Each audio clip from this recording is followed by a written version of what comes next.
Uh, Thank you for the opportunity to meet you all, and may Allah make this session beneficial to all of us. Okay, so today we are going to talk about competency-based education. Before we talk about, we call it a CBE. Okay, before we talk about CBE, let's discuss few things about our learning outcome. We as a teachers, we always write lesson plans, right, for each of our topic or lessons, whatever we are taking, be it science, maths, or any lessons. So when we write a lesson plan, we used to have one important element, learning outcome, correct? So can you say what is learning outcome? Can someone say what they have learned. what they are about to learn, right? Yes, From that, sir. if I complete that particular lesson, so these are all the things. Can you guys give an example?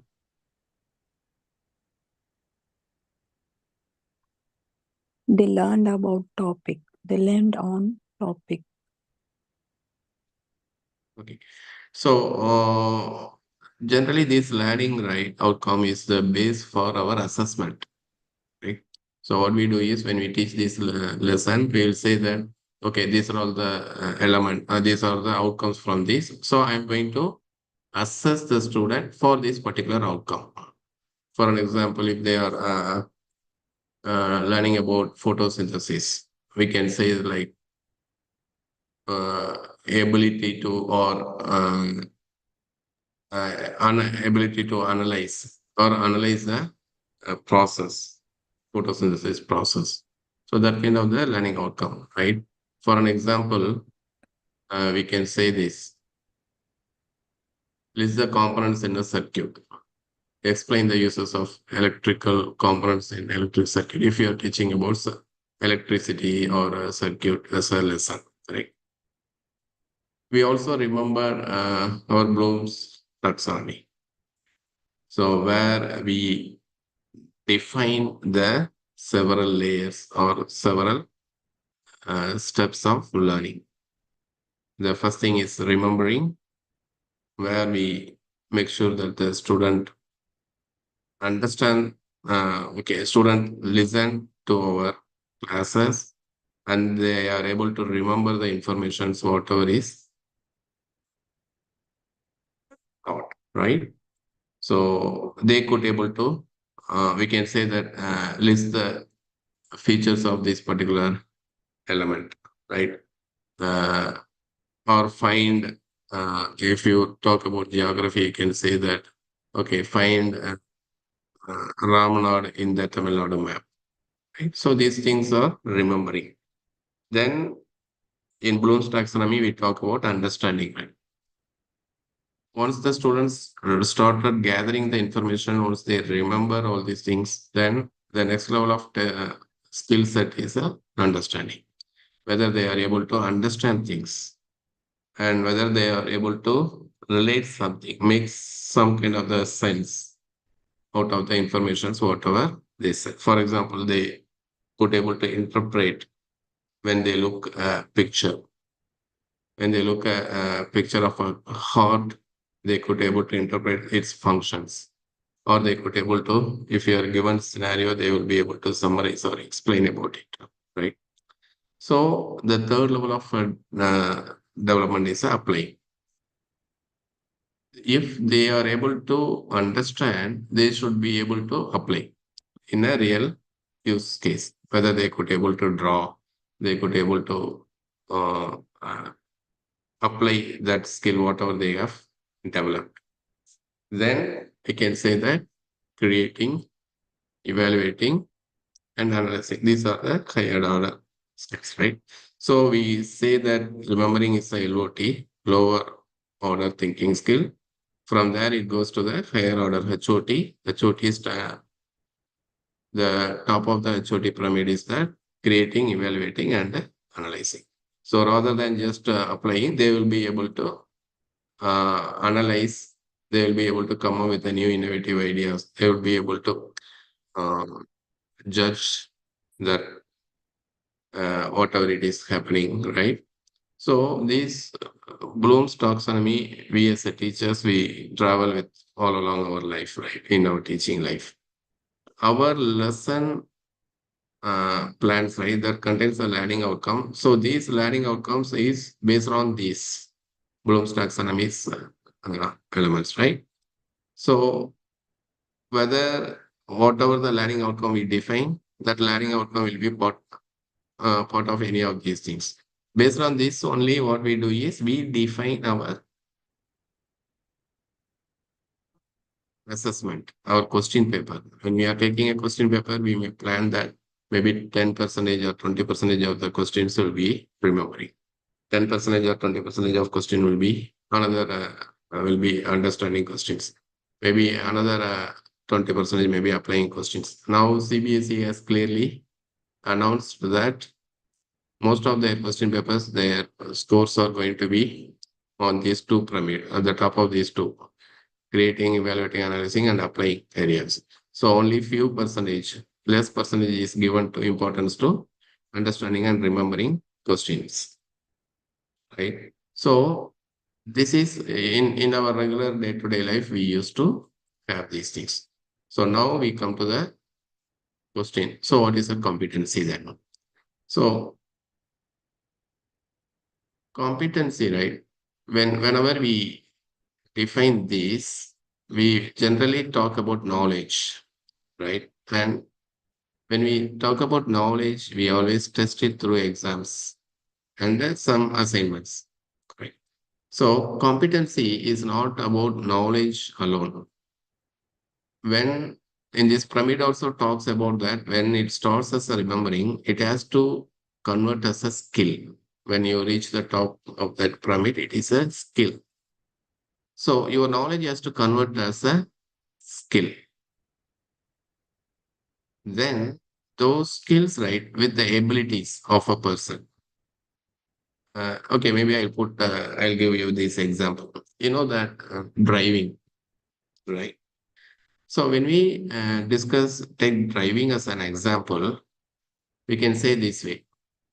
Driving, when you drive, when someone learning about driving theoretically, let's assume the person learning that as in a theoretical fashion, okay? He knows everything, how to change the gear, how to apply the brake, how to use that things. If it is an automatic car, how to drive, how to set it in a parking mode. So let's assume he knew everything. He knows, he understands things, and when he writes the exam, he gets out of marks. That means 100 out of 100.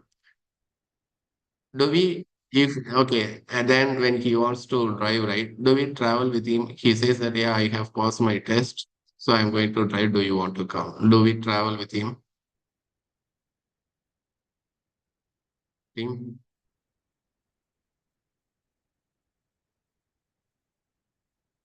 We will not travel with him, right? Because he has the knowledge, but it is not the skill, correct? It is not applied yet. It is not practiced, right? So let's assume, okay, this person goes to the driving practice sessions, and then he started learning all the practices. Okay. So in this case, what happened? He started learning these things, and then slowly he gained that practical skill comparative to knowledge. So if that is the case, what we will do is we will like to travel with him. Okay, we are okay to go along with him when he is driving, right? If he gained that skill. Then there is another variant on that. Okay, let's assume this person can drive only when there is no crowd, or this person can drive when there are no, uh, when the road is empty, in other words. Okay. Or this person can drive any situations, any crowd, or any place. Even somebody may not even drive or park properly if the place is very small if the place is not wide enough. Okay. But some people may drive very well. Even some people take 30 kilometers, right? And they may for to drive or to travel 30 kilometers. Some people may take around 5 minutes to 10 minutes. Some people even take 20 minutes. Some people maybe only less than 5 minutes they made. Right? It depends on that. So that is what their abilities. Right. So when you have a knowledge, that knowledge we are converting into a skill. Okay. So where that skill be, when you start applying and practicing that knowledge converted as a skill, once you gain that skill, what you are doing is that okay, these skills based on your ability, the performance may be varying. Okay, you may perform differently. Different people have a different performance under the different constrained environment. Correct. So competency is all these three together: knowledge, skills, abilities. Or we can say that we can also include that attitude. Okay. So these things together define what is a person's competency. So if we take this example, we can still say that, yeah, here an ambulance driver, we can say that, oh, this driver can uh, can drive fast. At the time, it is very safe, and at the same time, he will reach the destination on time. Okay, so when we say all these things, that is his competency. Okay, we may say about some people, oh, he's okay, he's safe to travel with him, but he will take a little longer than anybody else. So that is his competence. So his competence is a little bit low. The other person's competence is a little bit high. So this is how we define the competency. So competency is a combination of knowledge, skills, and abilities to perform some task. Okay.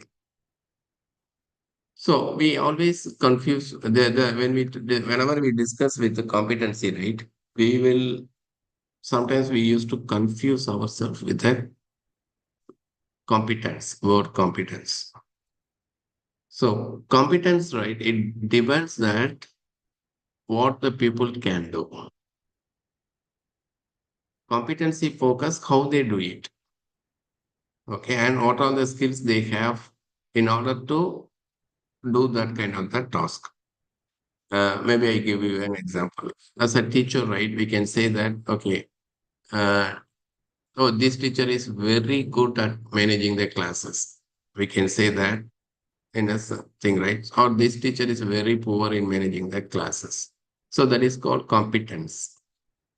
Okay. A teacher's competence is in a classroom management, right? So that means what it means is that teacher has the overall capability, okay, to manage a classroom effectively, where the teacher has uh, several abilities, okay, which include some skills, knowledge, and behaviors.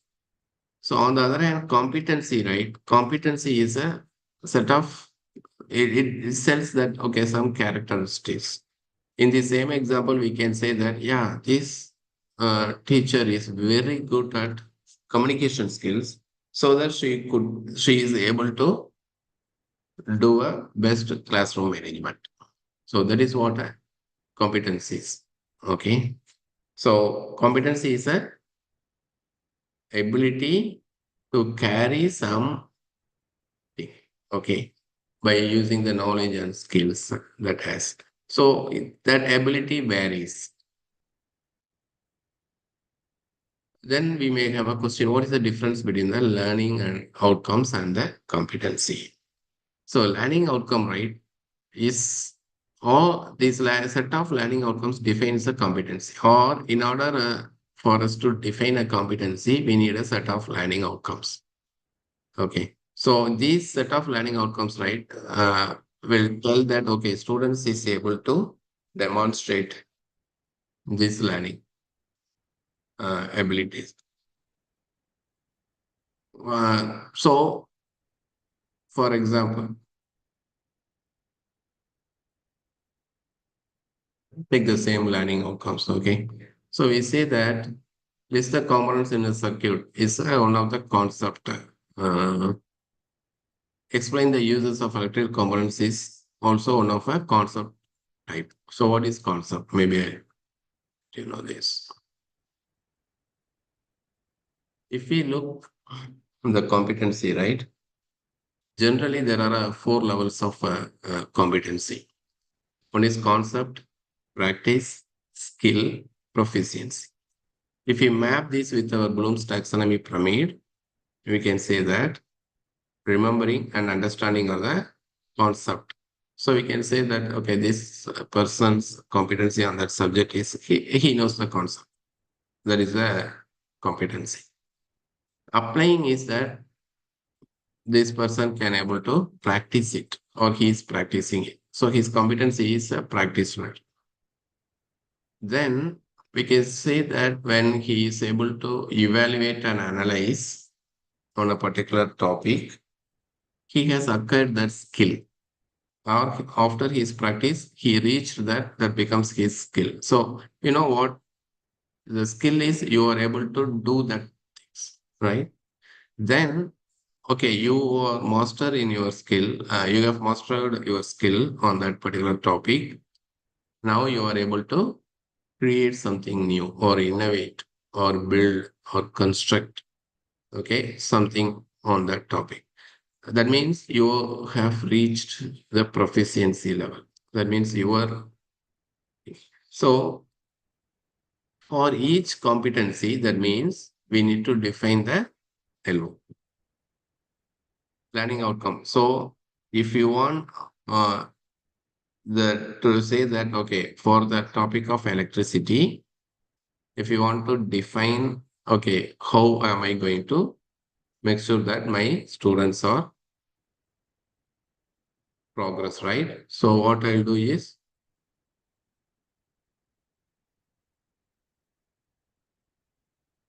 I'll define the learning outcomes based on that competency.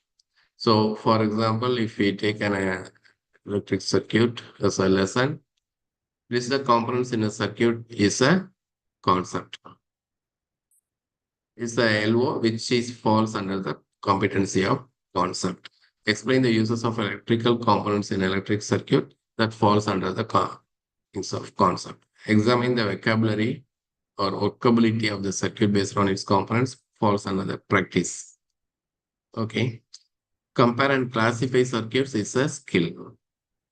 Construct a circuit using different electrical components is a proficiency learning out. So this is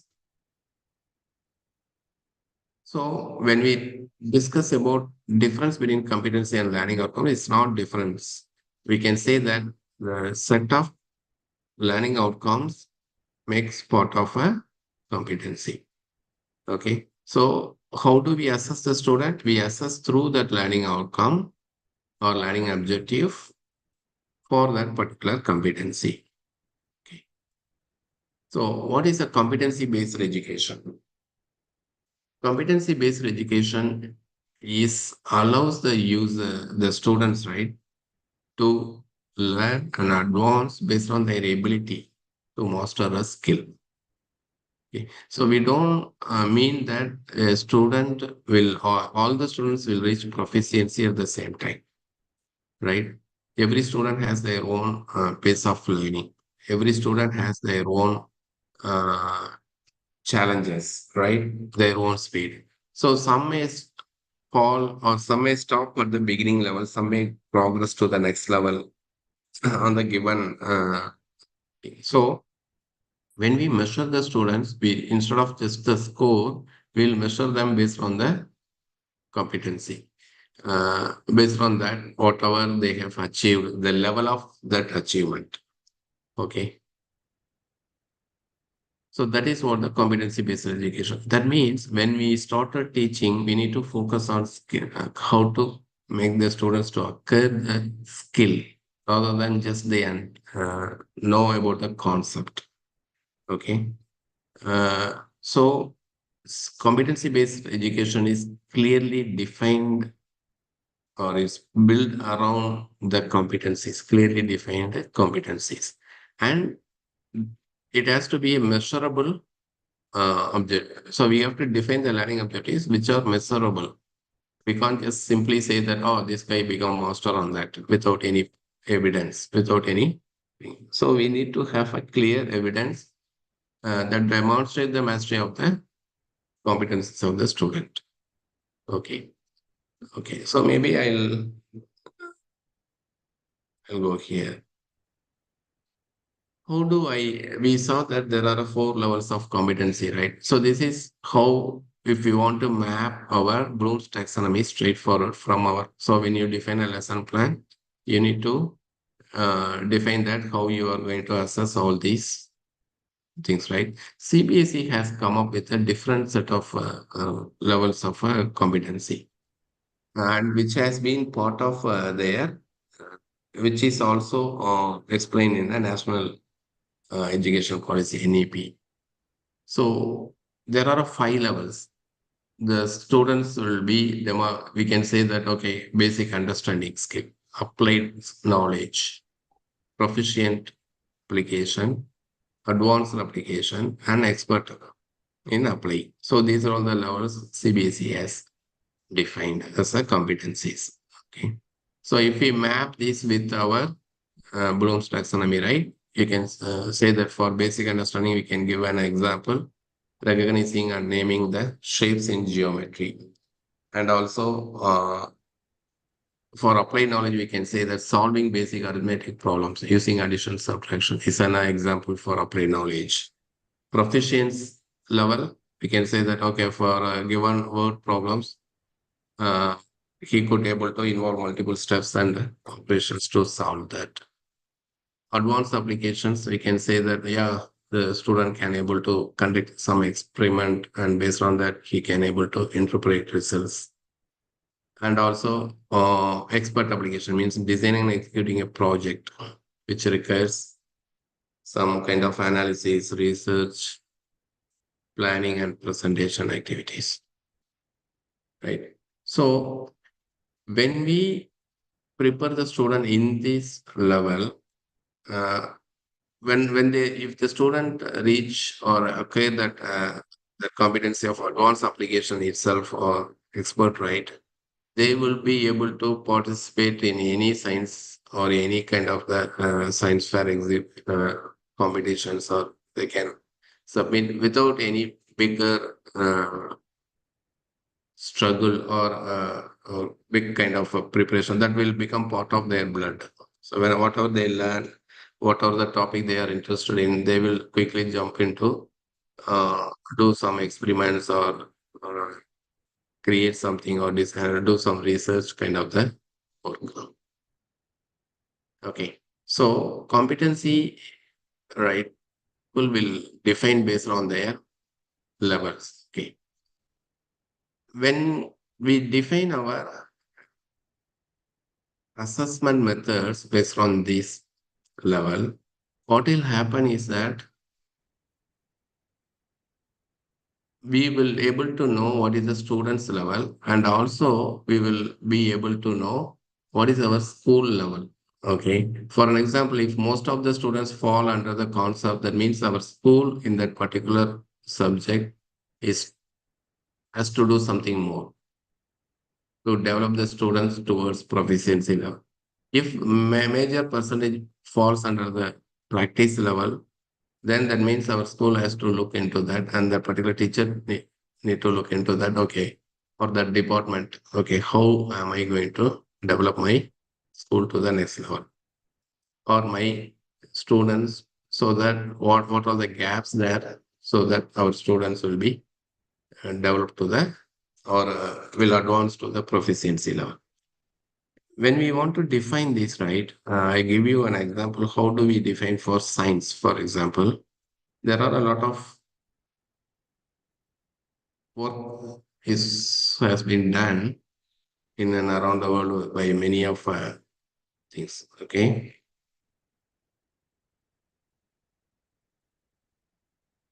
Is this Excel visible?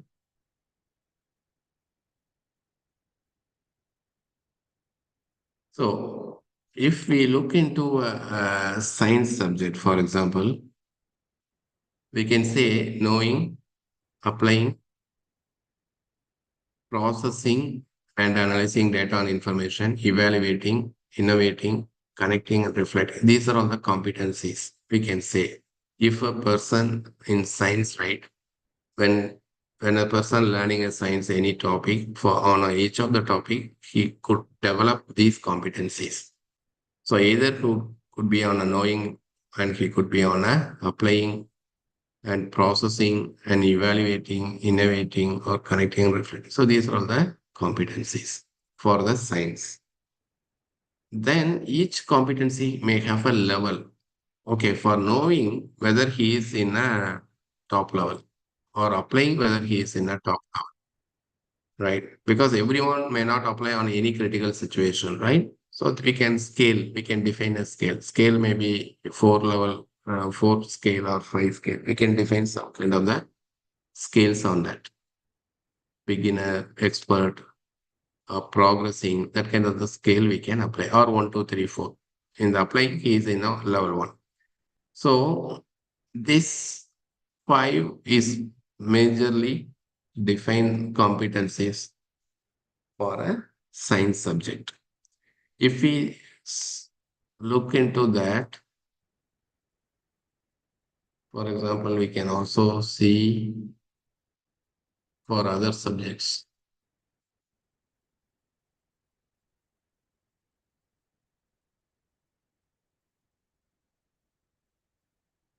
If we think about, for example, English subject, right? This so we can say that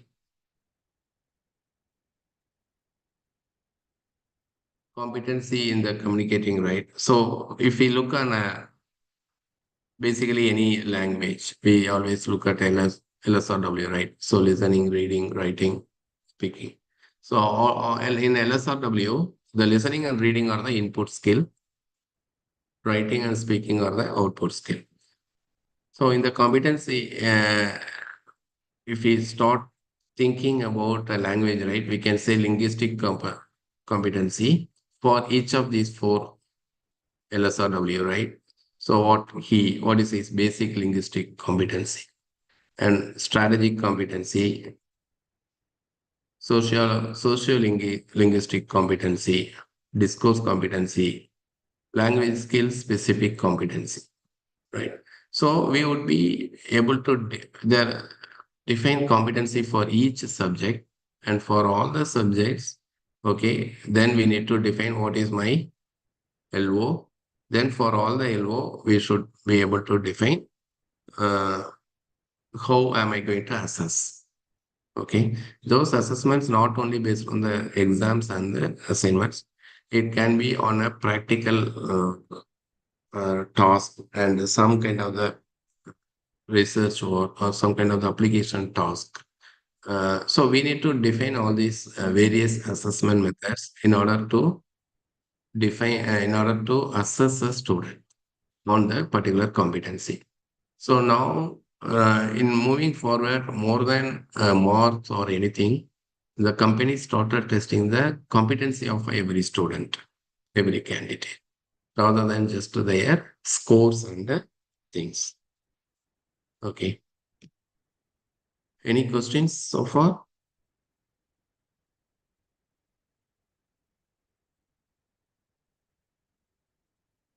Participants can post in the chat box also.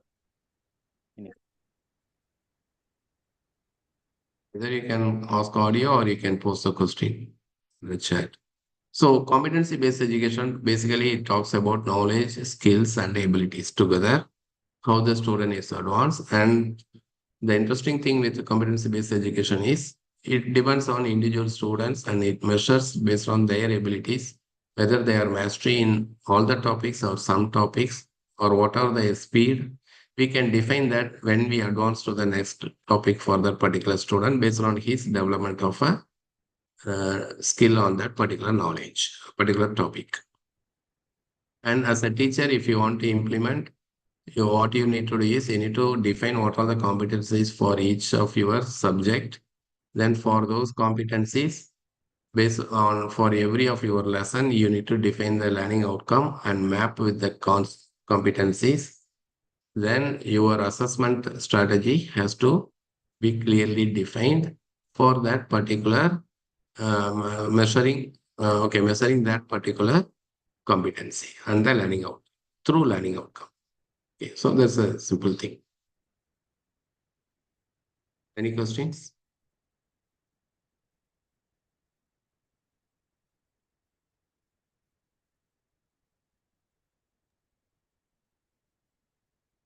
They can unmute and ask questions Yeah. or post in the chat.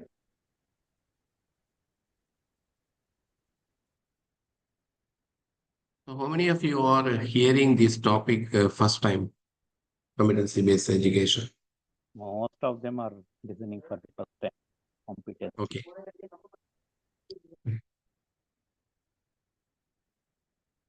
No, in state board schools also, they did not use the exact term competency-based education, but they define that as a competency, skill levels. Okay. And nowadays, even all the state board school also, they changed the way because in the state board, even in the government schools, the governments, they started focusing on getting their students in a lot of other premium institute. Okay. So if the students need to go to premium institutes, they need to develop the skills, these competencies. So nowadays, I think even state board also started practicing. CBSE only recently started introducing. But even though if it is first time, you guys need to start learning about it because this is going to be in near future. This is going to be the way of teaching in every board, whether it is state board or CBSE or anything else. But this is going to be the basic thing every teacher should know for in near future always onwards.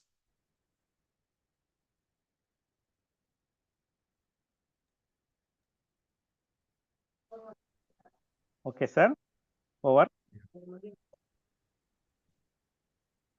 So we are very thankful to Mr. Sathakkathullah.